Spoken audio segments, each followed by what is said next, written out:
We would do some object-oriented programming in JavaScript this afternoon. So what I've got going here is I've got a JS file. I'm going to be running this with Node, which you guys will install if you haven't just yet. And then I'm also going to be using this thing called NodeMon or NodeDaemon, depending on how you look at it. What that's going to do for me is it will instantly refresh everything in my terminal there once I make a save to the file. So it'll make it really nice for developing. Did you say VS Code extension or something you install? NodeDaemon or NodeMon? Yeah. It's not a VS Code extension. What it is it's a library, and you'll use your Node package manager to install it, probably globally on your system. That's how I have it on mine. And then once you've got it installed, then you can just run this NodeMon command, and then space whatever the name of the file that you want to run. Okay. Yeah, it's in the platform. Definitely. All right, so we'll say NodeMon oop.js, and then you can see it's waiting for changes, right? I've got nothing in my file, so there's nothing being output to the console there. All right, let's create an object. Does anybody know how we can go about creating an object in JavaScript?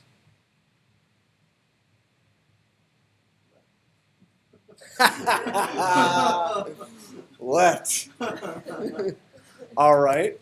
Well, let's use const because we're kind of assuming that this object itself is going to sort of remain constant throughout, right? So let's just say I'm going to create a person. And since Erica's right here, let's create her. Okay? And the way that we create it is just with these curly brackets here. So I just open up a set of curly braces.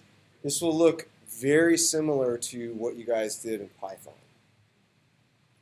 So we'll say first name, colon, and then I could just put the string in there.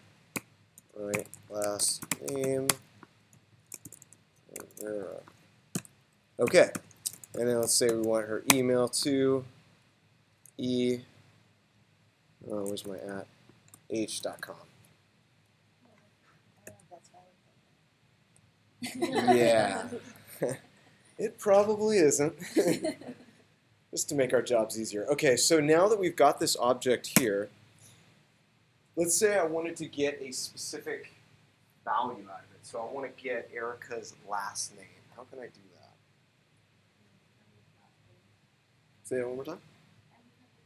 Yeah, dot last name. That'll work. So let's just log that out. Let's say console.log Erica.last name. Save it. And cool, we're getting our response immediately, right? So that's nice. So this is what's called dot notation, where we're literally saying this is the name of the key that we want to get a value for. What if I had that? What if I had the name of the key that I wanted stored in a variable somewhere? You guys think dot notation would work? Well, let's try something. So let's say I've got this. I'm just going to create a little variable here. So we'll say const key equals the string last name. Okay. Now what I'm going to do is I'm going to say console.log erica.key. How many of you guys think that that's going to print Herrera?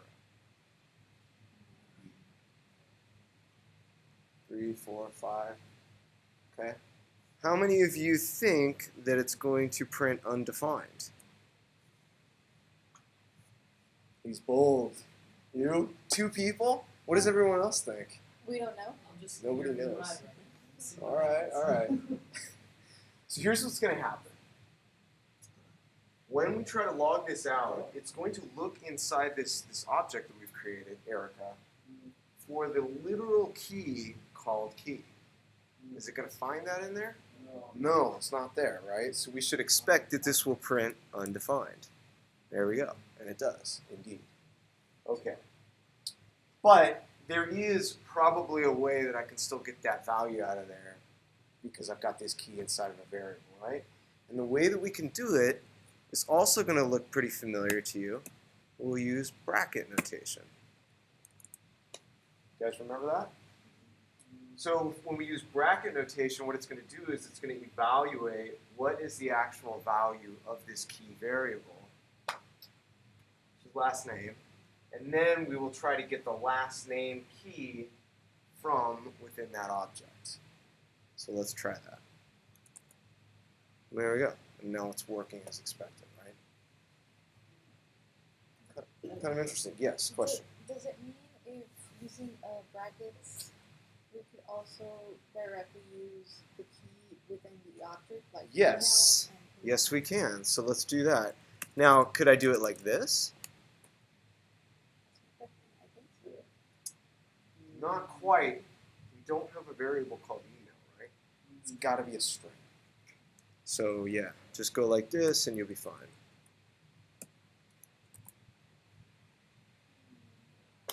Okay? So that'll work as well.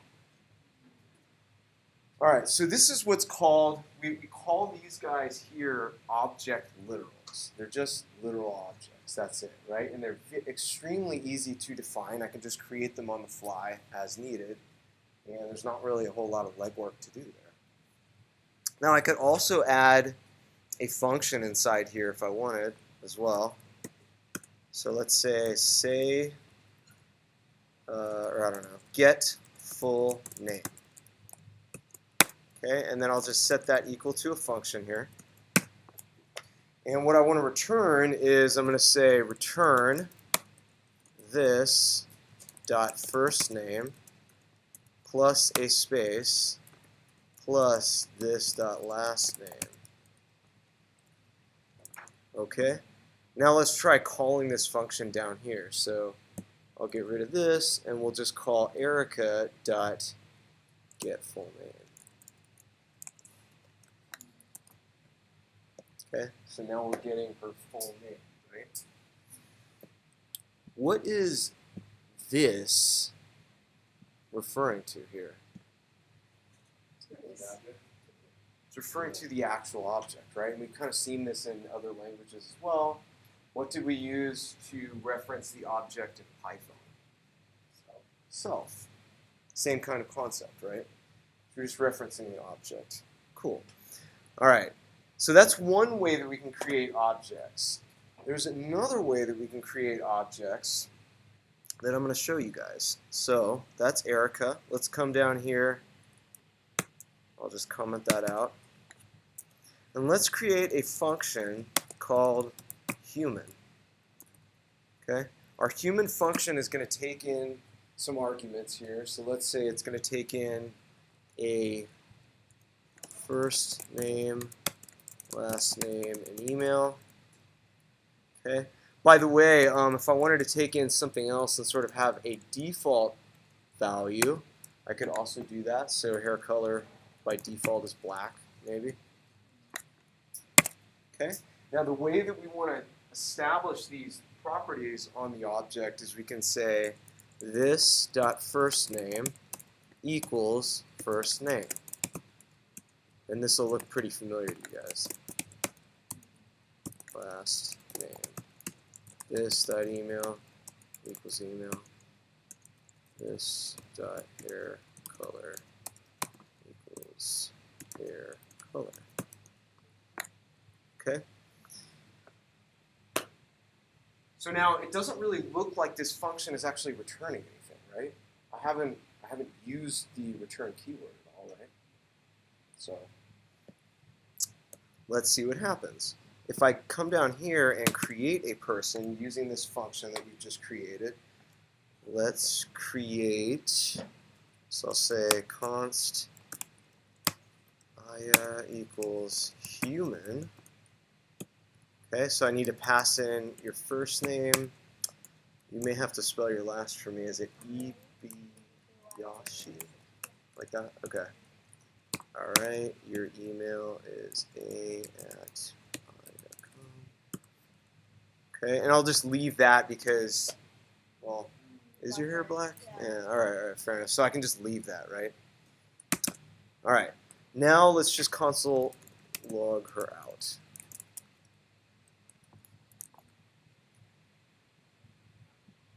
Undefined. What happened there?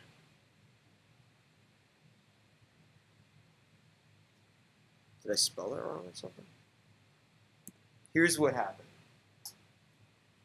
We didn't use the new keyword. Okay? So when we're creating objects in this fashion, we have to actually use the new keyword. So let's drop that in there. And there she is, right? Now notice this is a little bit different. It's not just showing the object, right? It's saying human. So it's sort of saying what kind of object it is. So that should also kind of look familiar to you guys from your OOP time in the other languages, right? Okay. So when we create an object like this, we have access to this special object called the prototype.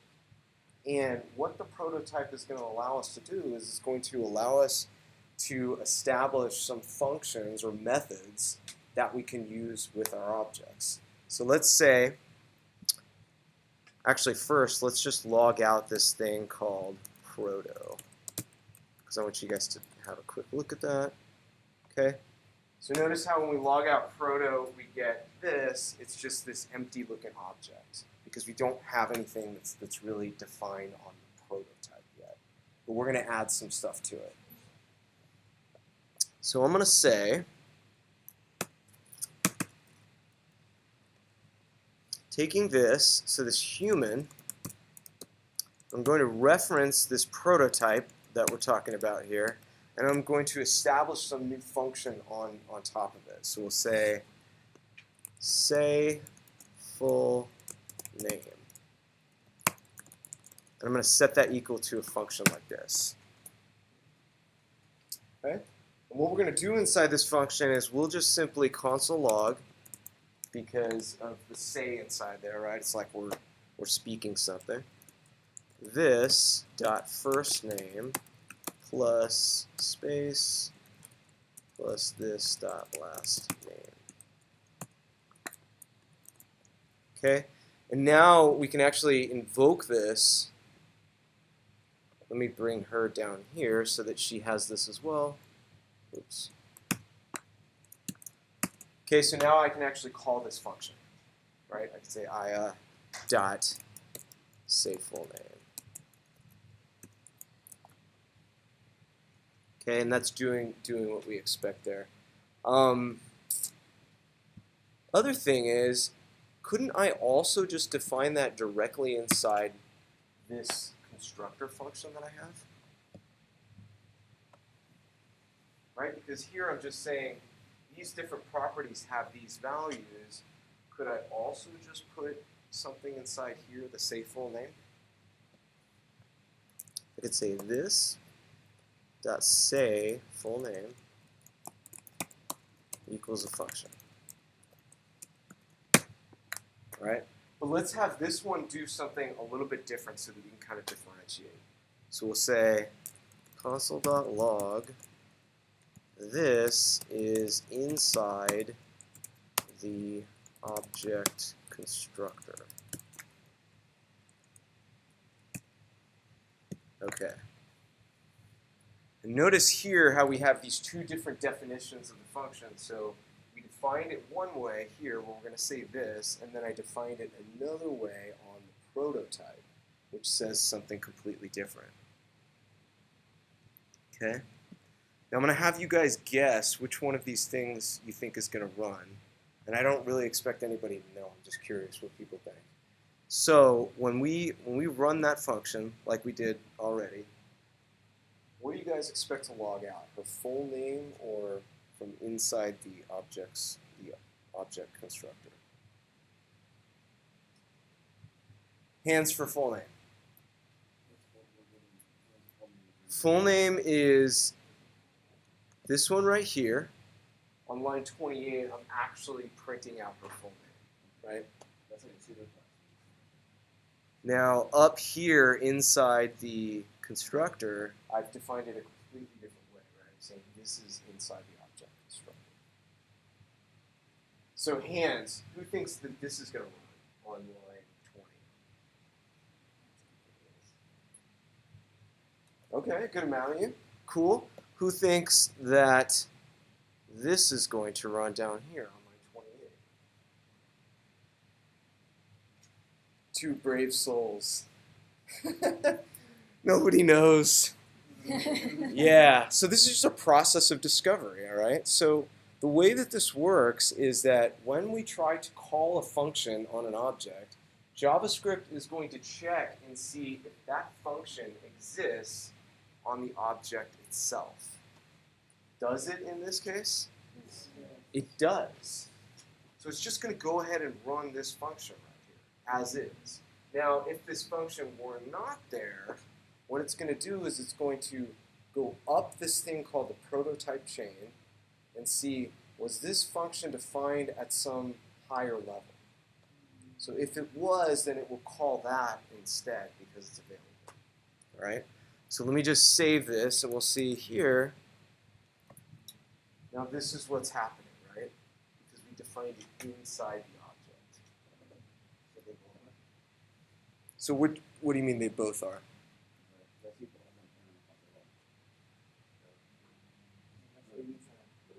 This was the old one. Yeah, you're just still seeing it because once I saved the file, it hasn't sort of like pushed it off the screen. Yeah, so it only printed this right here. Okay. But generally what you guys will be doing, if you're doing some of this OOP kind of stuff, is that rather than defining the function inside this constructor, like we did here, you're typically going to be adding it to the prototype, which means that every single object that you create is not going to have this function directly on it. But if we add it to the prototype, it means that we can go up this prototype chain, find the function that we want, and call it. Okay? Just like we have here. So if I comment this out again, we're expecting this will now say her full name again. And do this. Okay? Because now we're using the this version that we attached to the prototype, which is on line 28. Okay? Any questions about the prototype?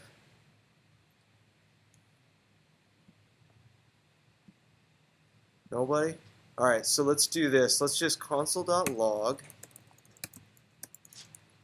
ia.proto.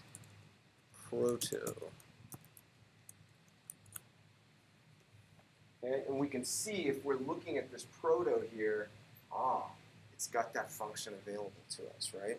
That's actually where we're finding it. We're not finding it on Aya herself.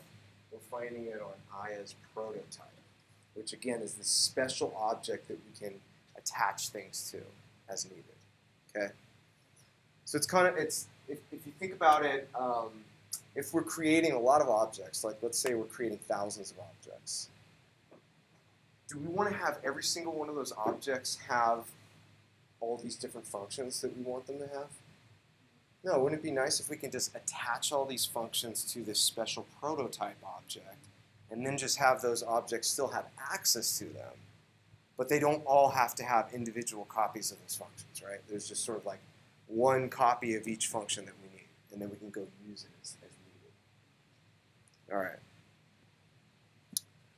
So that's doing things with the prototype, and JavaScript's a little bit different because it's not technically an object-oriented programming language, but it does allow us to use some object-oriented type features. So if I wanted to use, how do we normally create objects in some of the other languages? Java, Python, anyone? Create a model. Yeah, we don't have to be creating a model, right? We could just be creating a class. We can do the same thing in JavaScript, but what it's actually doing under the hood is it's using this whole concept of a prototype.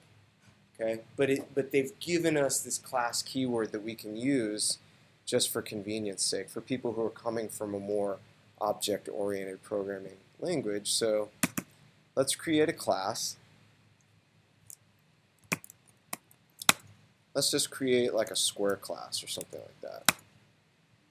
Or actually, let's create a polygon class.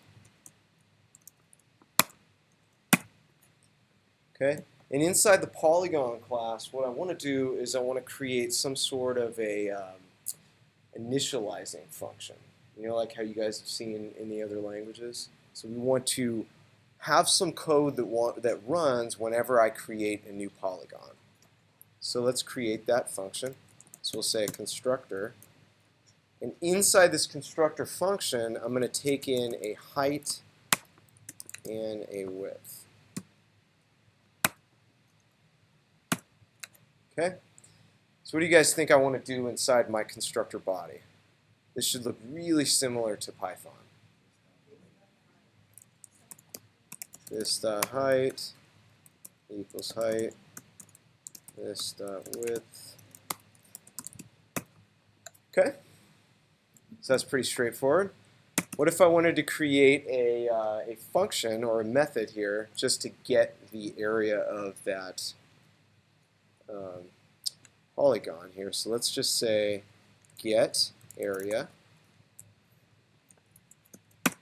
Okay, and what would I return out? Height times width, right?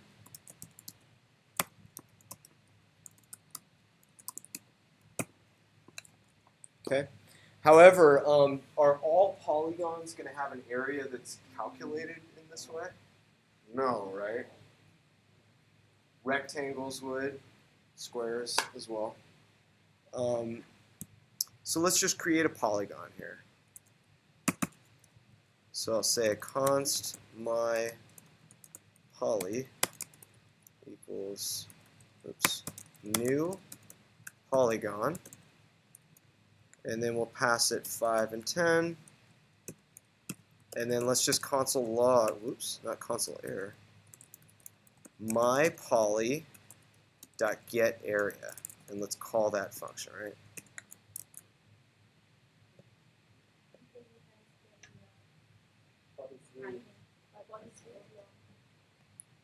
Yeah, sure do.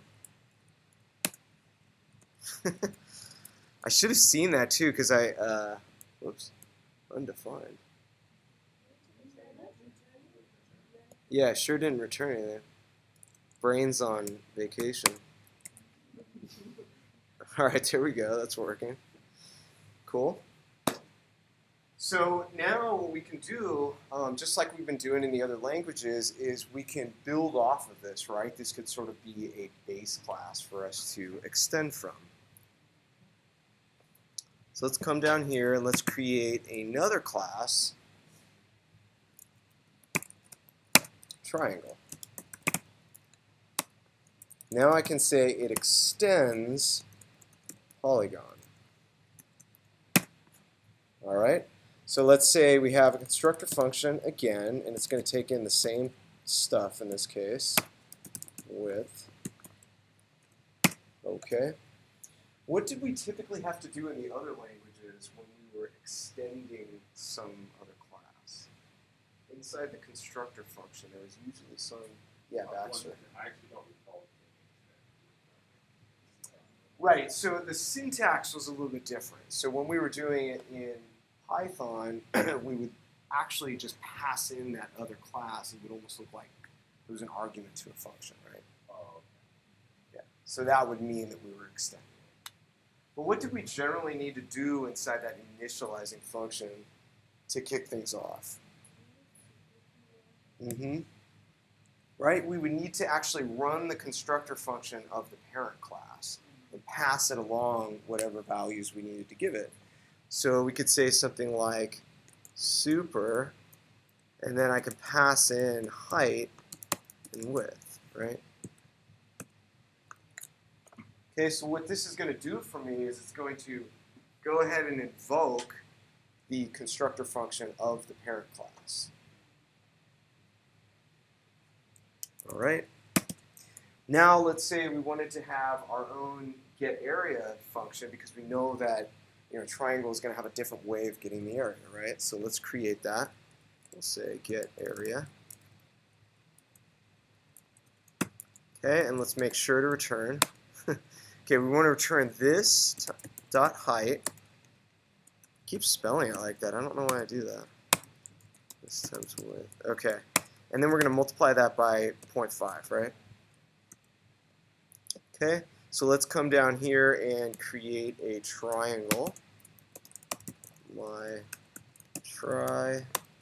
new triangle. Okay, and we'll give it dimensions of 10 by 10. So what are we expecting the area of this guy to be? 50, right? This would be 1/2 times 100. All right, and then let's log that out. So I'll log my try.getArea. Okay, 50 twice. This was this one up here. I'll just comment that out. So we're only seeing it once. Okay, so that's working as expected. What would happen if I got rid of this here? Or actually, I take that back. What if I wanted to access the getArea function of the parent class rather than this one? Yeah, we could use that super keyword. So let's say myTry.super, whoops, super. Uh-oh, did I do it wrong?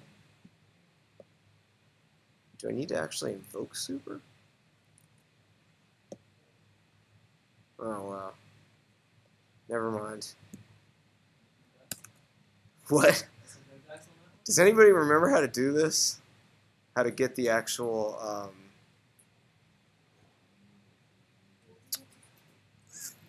because that keyword,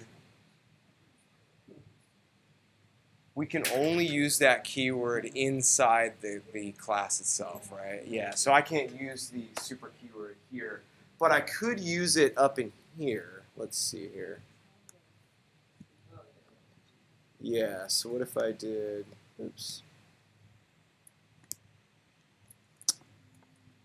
I'm just going to comment that out right there, and then let's just say return super.getArea.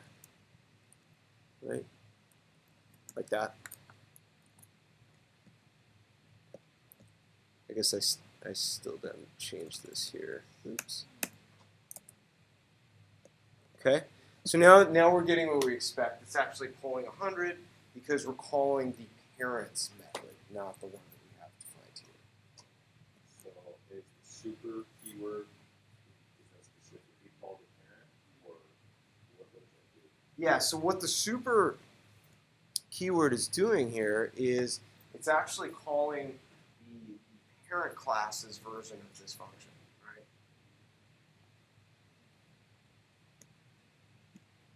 Now in this case, we wouldn't really want to do that because of course the parent version of the function is not giving us the correct area, right? We really want to have this one, which is going to give us what we expect, like that.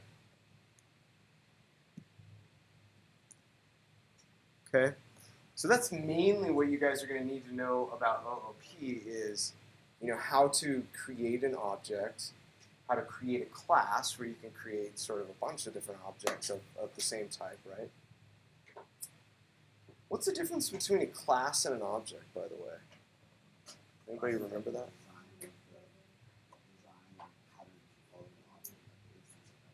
Yes, exactly. So a class, again, is like this blueprint, right?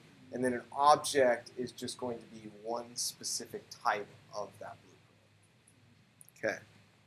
So let's go through and read a little bit of this and make sure we're all getting it here. Erica, since you're right here, go ahead and tell me what's going on. 1 through 8. Variable called Erica, which is an object. Okay. A constant. Yeah, so this is like a constant variable. And then with key value pairs, first name, value Erica last email, email, and then a function inside of the object called get full name, Mm-hmm. which becomes my name. Yeah. Yeah, exactly. So we have this property called get full name, and then we've set that equal to a function that actually returns that out for us. Yes. Is object the equivalent of a dictionary, or is there like some type of difference? Pretty darn similar, aren't they? Yeah, but apparently there are a lot of methods in objects in JavaScript, and they don't allow them in Python. Is that the case? I don't know. That's a long time ago. I don't think we typically use them that way, but I don't know that that's technically. I think you can't define it in line like this, but I think you can define it elsewhere and then set it equal to some. You could set a key equal to a function if you really wanted to. Okay, but essentially, You just can't do like def whatever right here in line. I see. Yeah. The object is the equivalent of a dictionary. Yeah, they're quite similar. Quite similar. Yeah. Similar. Yep. So one question too. So it looks like we've created this const variable, right? So the idea being that, oh, this thing's never going to change. Would it be a problem if I wanted to add some property, some other key value pair to Erica? If I just said like Erica dot what else? So we'll add hair color to Erica, right? Yes. All right. Is this going to give me problems? Am I going to run into trouble with JavaScript? Because wait, you said this is a constant variable, right? It doesn't change. Yeah, so here's the thing.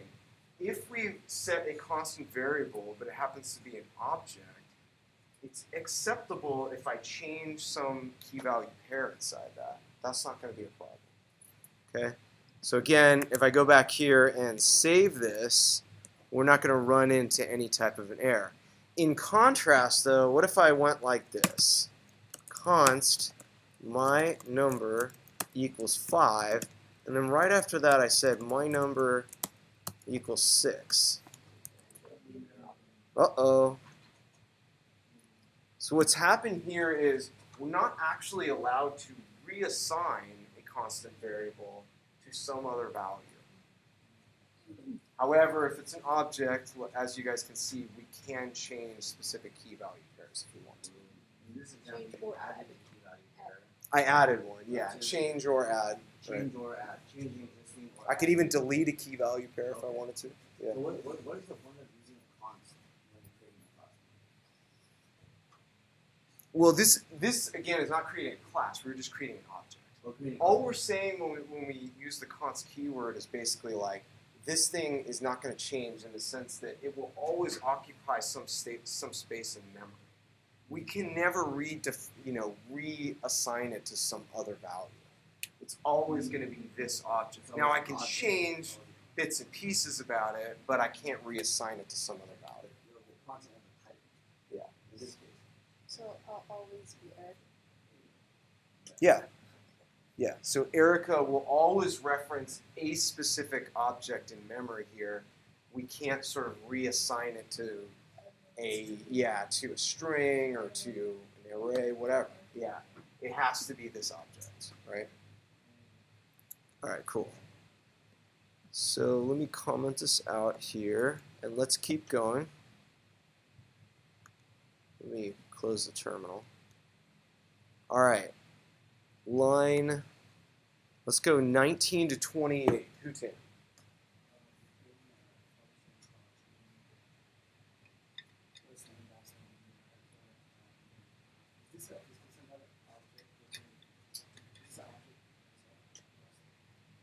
Is which one an object?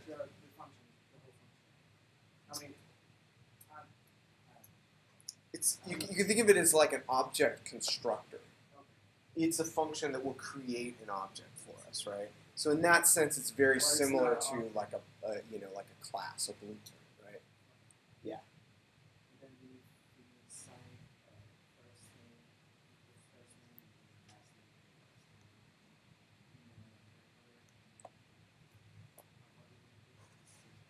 No, that's okay. I mean, that's basically all there is, right? I've commented out this right here.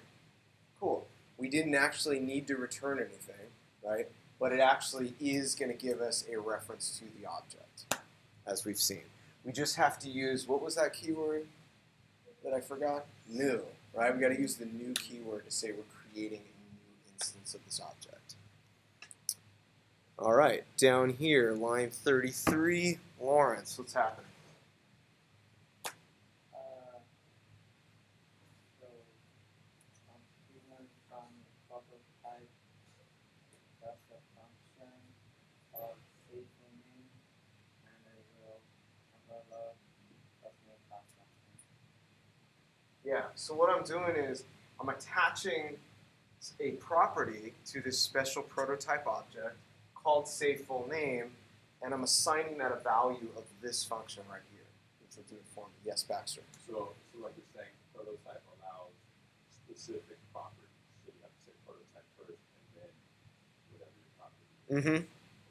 Yeah, exactly. Is that kind of like an interface? And then all the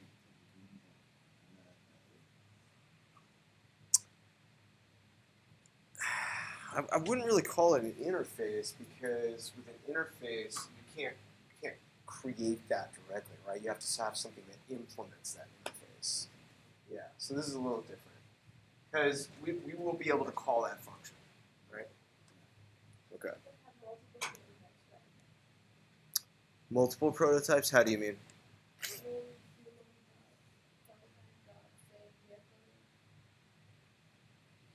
Oh, you mean multiple prototype functions? Yes, we could. We could add other ones down here too if we wanted to have, like, say hair color or whatever. Yeah, absolutely. For sure. Okay. Let's go to lines 37 and 39. Max.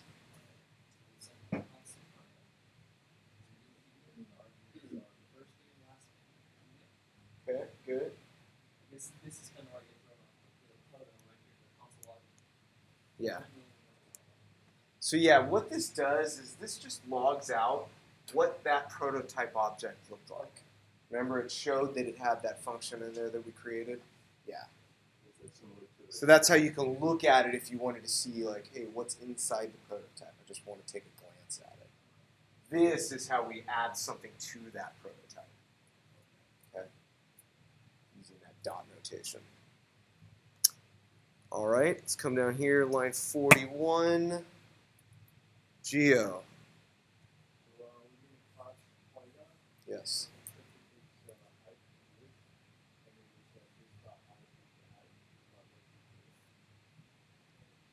Good. And then we created something else inside this class too.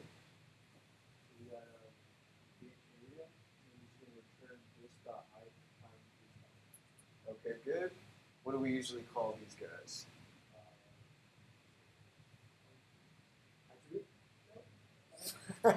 Or you're just throwing everything out there, right? Just throw the kitchen sink at it. We usually call them methods, right?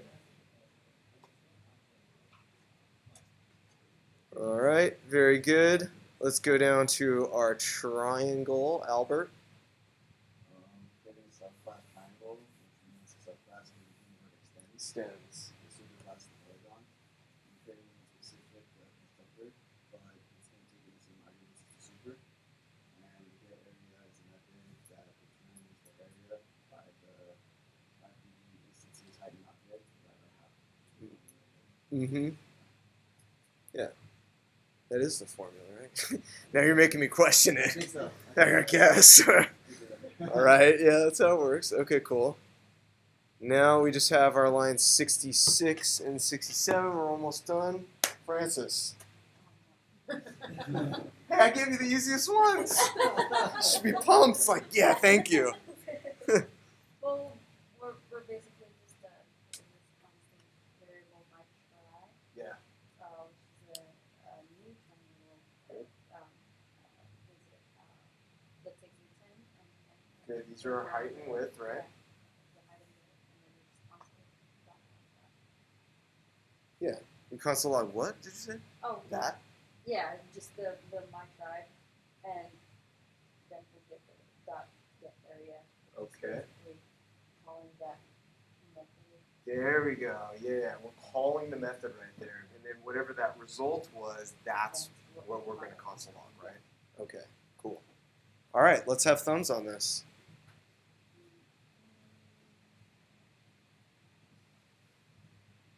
Yeah, that went over pretty well. I see one sideways. All right, Hutan, clarifications. Yeah, right. It's gonna take hours. Okay. All right, fair enough. But there's nothing that you can think of right now that looked odd to you that you're just saying. Well, that's fine. All right, cool. Let me stop the video. You guys can get back to work. And